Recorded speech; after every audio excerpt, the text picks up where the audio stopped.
Okay, folks, welcome. It is July 9th, 2020. We're going to get started in just a few seconds. And yes, there's still seats up front today, but feel free to make yourself comfortable, grab a cup of coffee or whatever else you like to drink and sit in. We do have some information for you and love to tell you all about it in just a few seconds.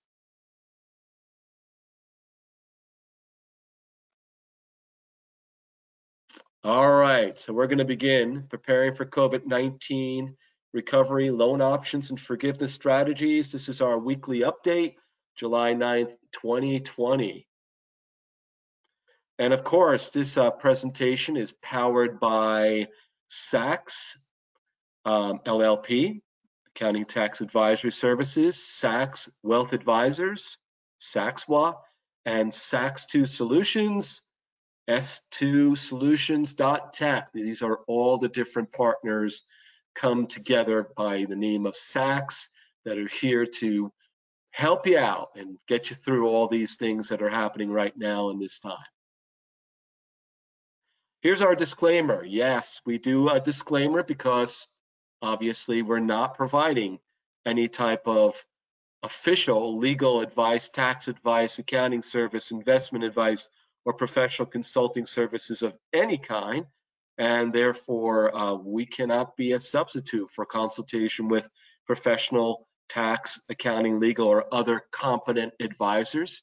Of course, we are competent, and therefore if you are looking for a professional advisor, if we are your advisor, give us a call so that we can actually give you some information concerning your specific items that you are thinking about. So folks, just before we get started, just want to give you a few things first. We are not going to be covering 50 minutes today, so we are going to not be offering CPE.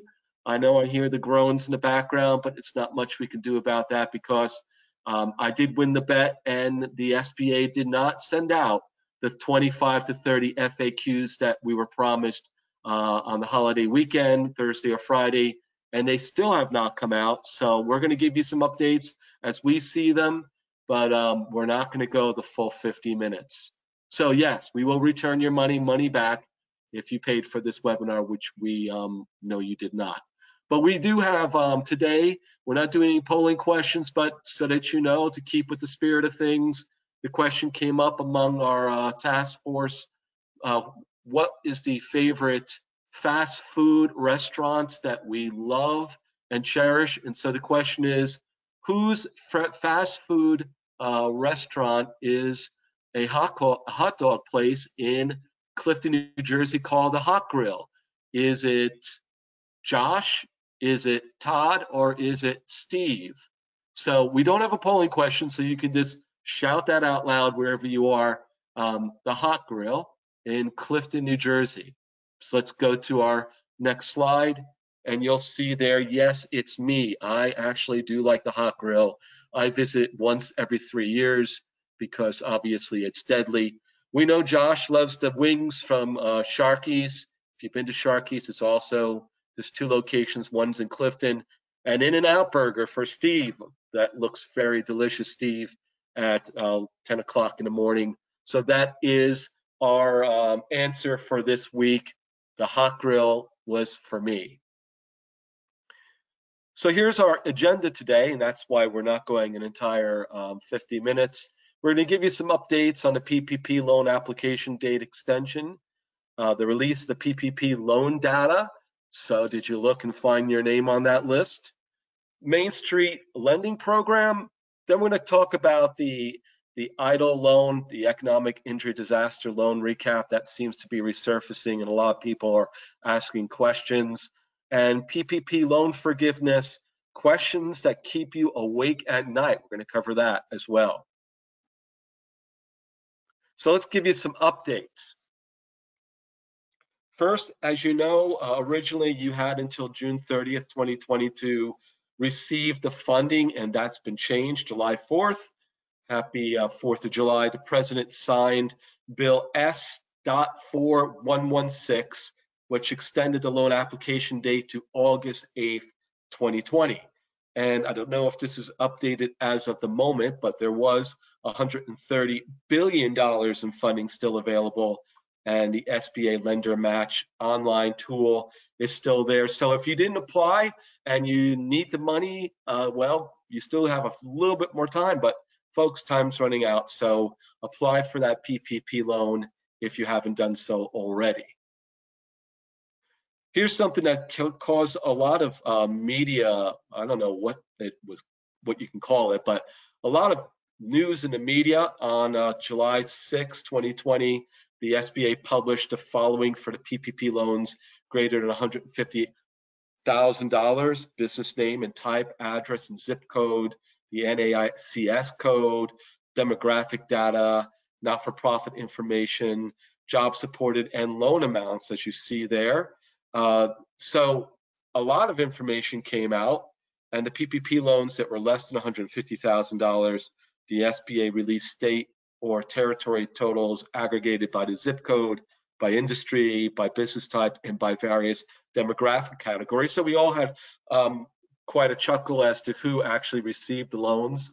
And yes, we're so glad it is bipartisan, that everyone gets to the blame here. And there's a lot of nice talk about celebrities.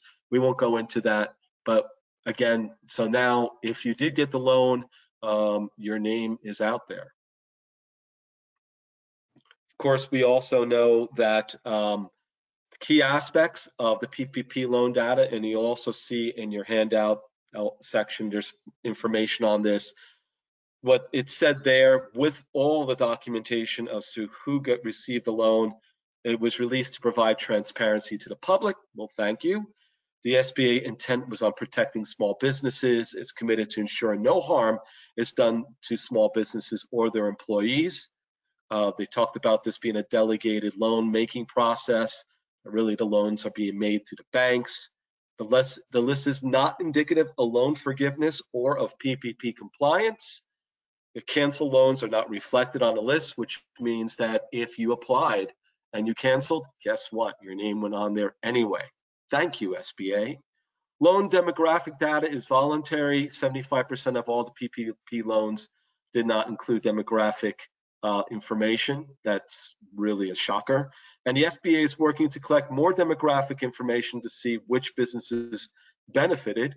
And I don't know if that's spelled right, but that's okay. I like the way that's spelled, from the PPP funding. Some more updates on the Main Street Lending Program. Federal Reserve announced on July 6, 2020 that the program is fully operational. Federal Reserve Bank of Boston has now a state-by-state list of lenders participating in the program.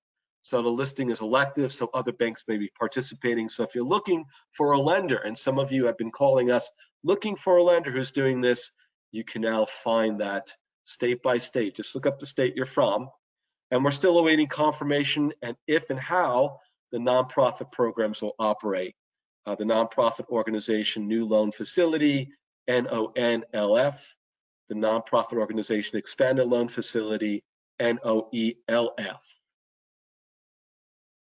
Okay, I'm going to turn this over now to my partner, Steve, who loves the In-N-Out Burger place on the Economic Injury Disaster Loan Recap. Steve? Thanks, Todd. Good morning, everyone. Hope everyone is doing well and staying safe out there. We just wanted to give a brief recap on the EIDL program because the funding for this program has commenced and a lot of borrowers or applicants are now receiving their funding. So just as a recap, on the 15th of June, the program was reopened to all eligible small businesses. Prior to that, it had been restricted for some time to agricultural businesses, but those restrictions have since been lifted. There's $150,000 maximum funding now. Under the original program, it was $2 million, but that's been reduced to $150. We'll see if that changes again. But also the collateral and personal guarantee requirements have changed. So if you're interested in that program, this is a traditional loan, so you'll want to check that as well. There's a $10,000 advance that's available. It's based on your number of employees with a maximum of 10. So 10 times 1,000 will get you the full 10,000. You're not required to be approved for the actual full loan in order to receive the $10,000 advance. And as I was saying, these loans are traditional loans, so there's no forgiveness aspect, although the $10,000 advance is potentially forgivable, although you'll see on the next slide there is an interplay with the PPP. As I was saying, it's a detailed loan application process that's done through the SBA and their website, so it's not like the PPP where there was just less information required and there's a formulaic loan computation. This is more of your traditional loan. And because of that, it's a longer amortization period of 30 years with interest rates ranging from 2.75% for nonprofits to 3.75% for for-profit businesses. And as a reminder, the loan proceeds, they're more expansive than that of the PPP, in that you can provide sick leave to employees that are unable to work, maintain payroll. But here's where the increases come in that aren't necessarily available for PPP, and that you can meet increased costs to obtain materials, supply chain materials that aren't available, and repay obligations that cannot be met due to revenue losses. And similar to the PPP, you can make rent or mortgage payments, although I guess for the PPP, the actual principal wouldn't be forgivable. But in any event, again, these are traditional loans, so you see what the proceeds are used for. And here's something that's come up quite a bit, the interaction with the PPP. You'll see that if you received an EIDL between the 31st of January and April 3rd, and it was not used for payroll, no impact on your PPP loan. But if it was used for payroll and obtained during that time, the PPP loan must have been used to refinance the EIDL. So that this time period has since passed, but just a reminder. And lastly, the $10,000 grant that we talked about on the previous page, that if you do receive that and also a PPP, your forgiveness amount from the PPP will be reduced by the amount of the advance that you've received. So there's no double dipping there.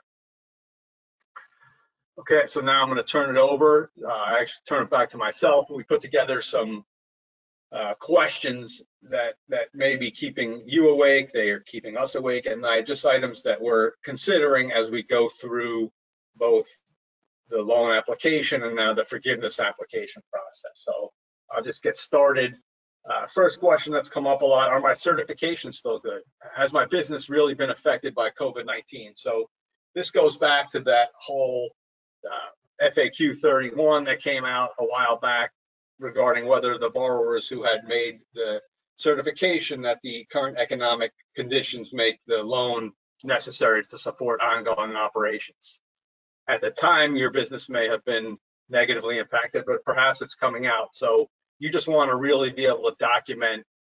We had recommended the 30, 60, 90-day cash flow, but really want to just be able to document how your business has been impacted. If it's related to not being able to get your operations back to pre-February 15th levels due to COVID-19 or social distancing or sanitation or whatnot, you want to be able to document all that and have that in as best as order as possible, which kind of dovetails into the next question of when can I apply for forgiveness. You really can apply at any time now, although our understanding is that banks aren't accepting applications yet. So our recommendation would be to get all your documents in order, and then let's see over the next couple of weeks how the SBA and the lenders kind of finalize this process. And then if you have it all, if you've spent all your money and you don't have the FTE or the salary reduction and you want to apply now, then that's a good thing to start considering. But we definitely recommend waiting at least a couple of weeks, not a huge rush to be first. Here's a question that's come up for self-employed. If you're claiming unemployment and have received the PPP, can I essentially claim both? Our understanding is that people who receive the unemployment benefits and then also receive a PPP should contact their unemployment benefit agency and let them know. They may suspend the unemployment benefits, but typically you're not able to do both. So you may be able to get their PPP and then reapply or somehow have the unemployment suspended while you're going through your covered period. How do I document the rehire exemptions? Goes back to question number one. I mean, you're talking about written documentation for people who have rejected rehire opportunities or just how your business is getting back to regular operations. So If you've offered somebody and they've rejected, you want to get that in writing. If someone has requested a reduction in hours, you want to get that information in writing. If you're looking specifically at the exemption surrounding COVID-19 and an inability to get your business back up to pre-215-20 levels, then you're going to want to document essentially in each location you have why your operations were restricted. Was it social distancing? Was it sanitation? Were there other reasons why you couldn't get your business back to pre-215-20 levels? But our understanding and belief is that the government wants you to be able to get forgiveness, provided you've done the right things in terms of not reducing payroll, salary, headcount, whatnot. So keep that in mind. Here's the $64,000 question, one of many. Will I get audited by the SBA? And if yes, will I end up wearing an orange jumpsuit after this is all over? Well, it's hard to say. We don't know. It's not, we know that certain loans above the $2 million threshold will get looked at no matter what. But so you just, again, want to have all your information, all your ducks in a row, all your information put together so you can indicate why you met the certification, why you needed the loan at the time, and how you expended the funds. If I go out of business, am I personally on the hook for repayment if forgiveness is not achieved? Our feeling is no, these were not loans where repayment was required necessarily, and there was no personal guarantee. So that's our position there. If I lay people off right after I spend the money, is the SBA going to look at that negatively and impact my forgiveness? I think this is still an open question. There is a spot on the application to say, the earlier of your FTE count at the date you applied or December 31st. So we don't know how that will come into play. So again, if this is you and impacting you, I think you're going to want to hold off on forgiveness until we get those FAQs that Todd mentioned. If I refinance my current debt with a new bank, will I be able to move the PPP loan to a new bank as well, or am I beholden to the current bank that I'm using? Our understanding, again, is that the banks want you to keep the loan, keep the PPP funding with them. So you may not be able to change your banking relationship in this circumstance. All right, now I'm going to turn it over to Josh for the next set of questions. Josh?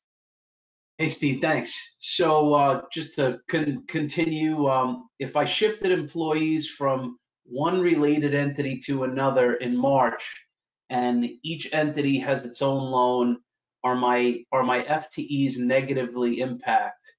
I think the answer is actually yes. Unless we can meet the business reasons that the business was affected under COVID-19, and this is a question that I've posed many times to several bankers as well, is why can't I apply for forgiveness as an affiliated group? Different banks took different positions about this at the onset of the application process. I'm curious to see if this is addressed anywhere within the 25 to 30 FAQs, because technically if it's all one company, the ownership is the same, and people obviously during this time are making business decisions as to how to effectively run their business. Maybe there will be an opportunity to apply as an affiliated group on the back end. So that's actually one area where I'm keeping my fingers crossed, because I think that would help people. Next one, I haven't transferred my PPP money yet out of the PPP bank account that has been, essentially set up for me. I have been funding all of the business expenses essentially out of my operating account. Being that I'm partway through my covered period, am I in trouble? Have I not complied with the certification? So if you remember in the application, we certified that the money would be used for the certain payroll and non-payroll costs. If the money is still sitting untouched in the bank account, it would be conceptually very difficult to make that argument. So I think our advice here is that you transfer the money as you spend it from the PPP account into the operating account, essentially to reimburse the operating account for the money that it's paying for those allowable expenses. So, are you in trouble? I would say no, but I would say try to transfer the money as soon as possible. Next one, can I expend all my funds within the approved thresholds, but still not receive 100% forgiveness? Now, this is actually a possibility, and it goes back to FTE count or salary reduction. So I think you really need to take a look at the exemptions for employee changes, reductions, the COVID-19 business reasons as to why you have terminated people or furloughed people. So it is possible to spend 100% of the money and not receive 100% forgiveness. Next one's a great question. If I am a nonprofit who has received the money and I double dip, will I get in trouble with my government or other funding contracts, right? So we know that the PPP money is to be used for, primarily payroll, amongst other expenses. A lot of our government contracts also cover, payroll for certain programs. So what do I do? This is still an area that definitely needs further clarification. If anything, it definitely behooves you to spend the PPP money first, right? Because as we know, that money is essentially converted to a loan, a traditional loan that's payable with interest.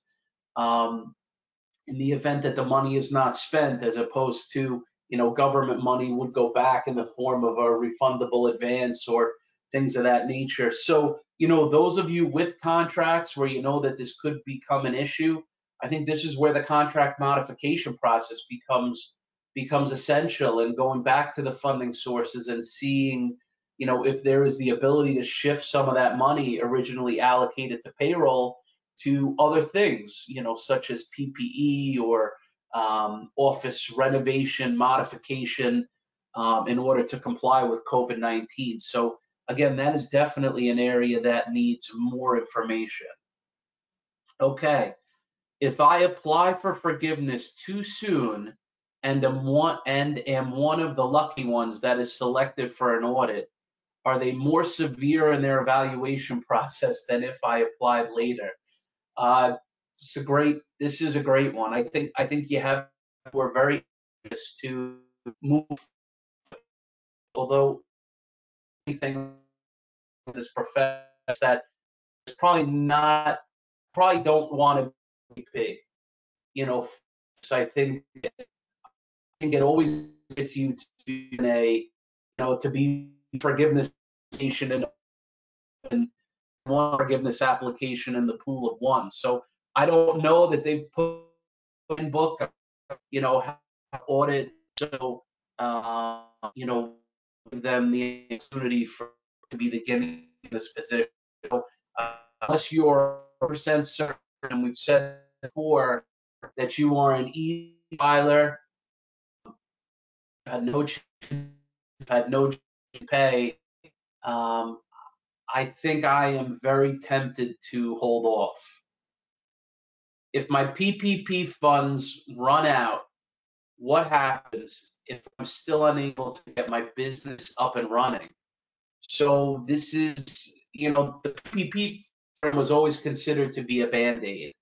I think you really have to evaluate your business, once the money runs out, and if you're unable to continue as a business, then unfortunately, I think that's it. How do I budget for the upcoming year since there are still so many uncertainties? I think you have to be realistic, right? I think we all like to think that our sales are going to be higher and we're going to work harder. However, it is very possible that the current level of sales will stay. I think a lot of it too is going to depend on how quickly the economy opens back up, and whether or not we hit a second wave of this. So I think this is definitely the year from an operating standpoint to be conservative and really keep a firm eye on the numbers and certainly what's happening around you. For those of you, who do have debt with banks, I know the banks are keeping an eye on you. So, and I'm sure they're asking a lot of questions. So, please, keep that in mind. All right, passing it on to Todd. Okay, thanks, Josh. So I get the last few questions. How do I decide whether I should enter into any new contracts since I don't know if I will have customers that will pay me? Okay, next one. I'm going to pass on that one. Well, folks, I think that you've got to be very careful, especially if you're going to enter into any type of long-term contracts that is going to impact your cash flow. And, like just as Josh said, I think you need to keep your finger on the pulse as to where things are going. And maybe this isn't a great time to enter into any type of new contracts that don't have any certain ROIs to it. What happens if my bank refuses to renew my line of credit or extend my debt terms since my numbers look so bad because of the downturn in the economy? That is definitely one that is keeping us awake at night.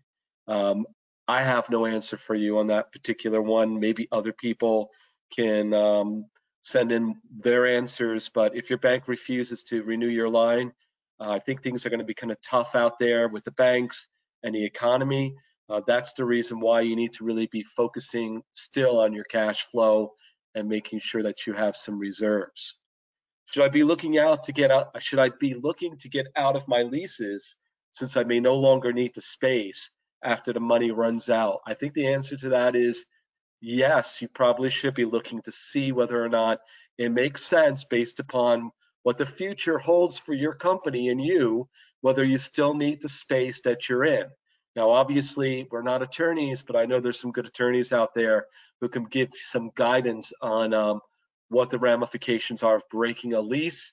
Certainly, I know that all over the place, office space is becoming more available. People are not entering into these new leases, and therefore there's going to be some cheap space out there. But you should look and consider carefully what your real needs are going to be in the future.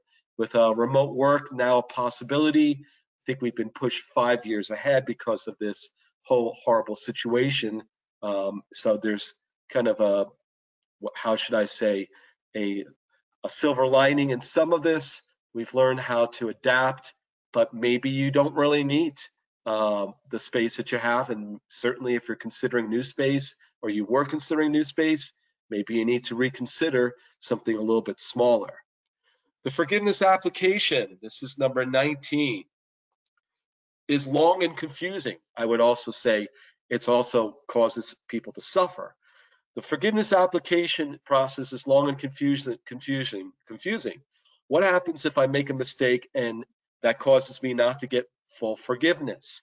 Well, folks, that is a great question. That's why I think you really should consider getting some professional guidance when you're going through this process, because if you do make a mistake, I'm not sure that there's any erasers that come with that application after you submit it. And obviously, we're here to help you. So this is something that we are doing with our clients and those people who have been following us in our advisory services. This is where it probably makes sense to spend some money so that you do get this application done properly. And yes, we can help you.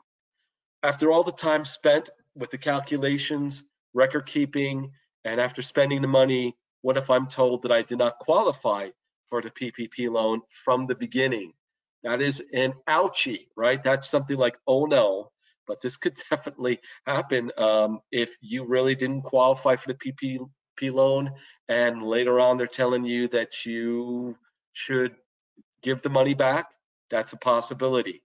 Again, we can't stress enough the documentation as to why you needed the money, and we can go back to those slides, but we won't because obviously at this point in time, you should have documented it.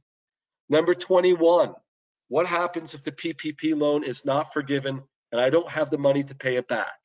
Well, we talked about the fact that there's no personal guarantees, but that could be a problem for your company if you don't have the money to pay it back.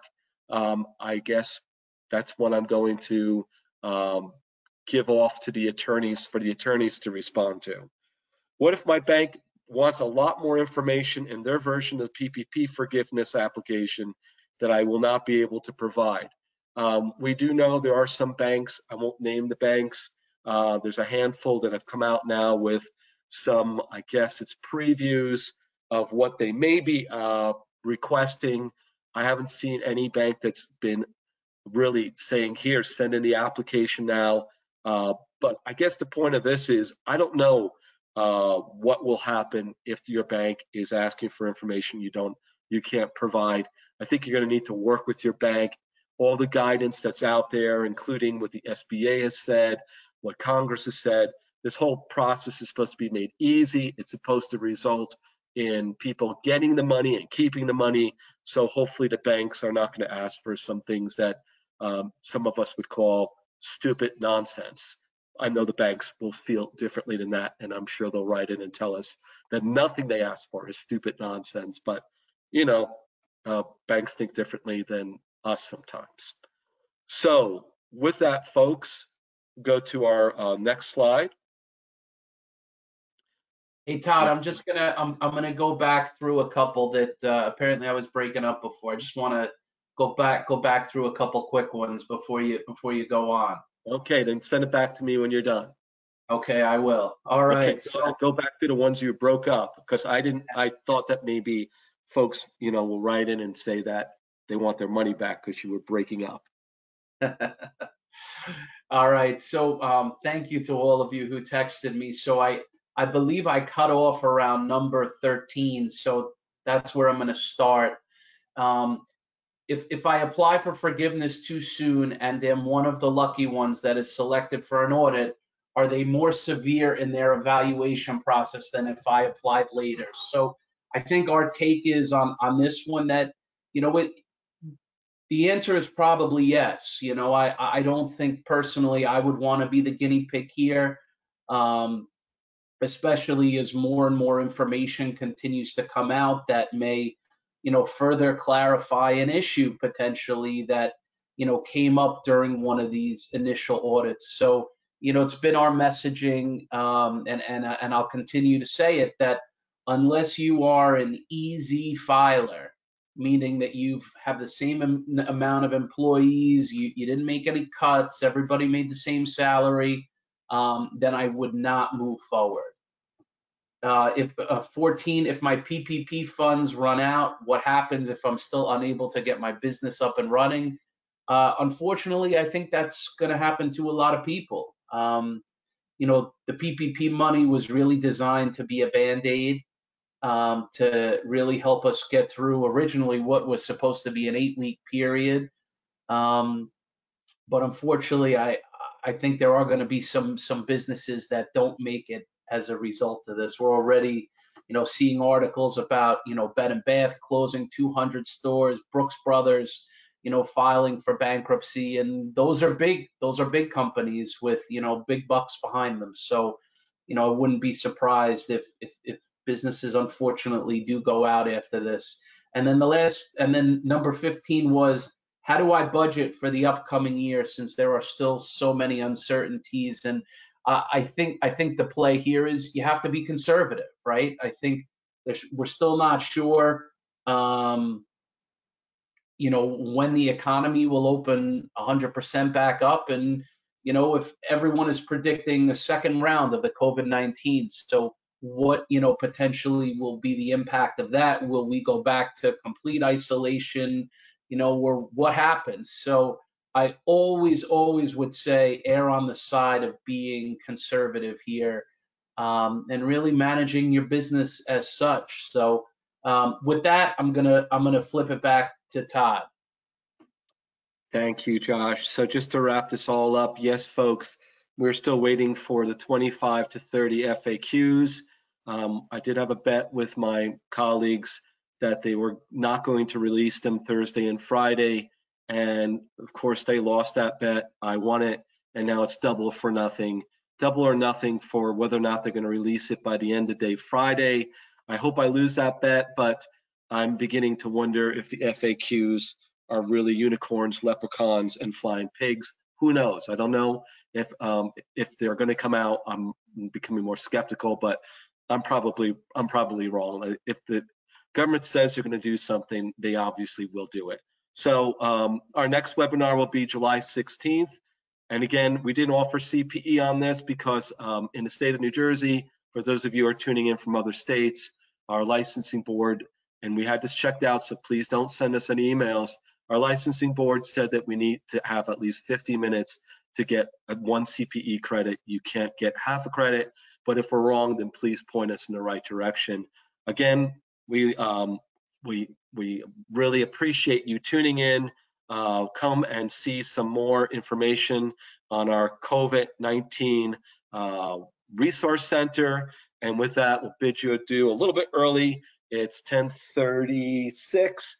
Go out today. It looks like it's going to be a great day, and tune in next Thursday when we will have our next webinar update. Take care.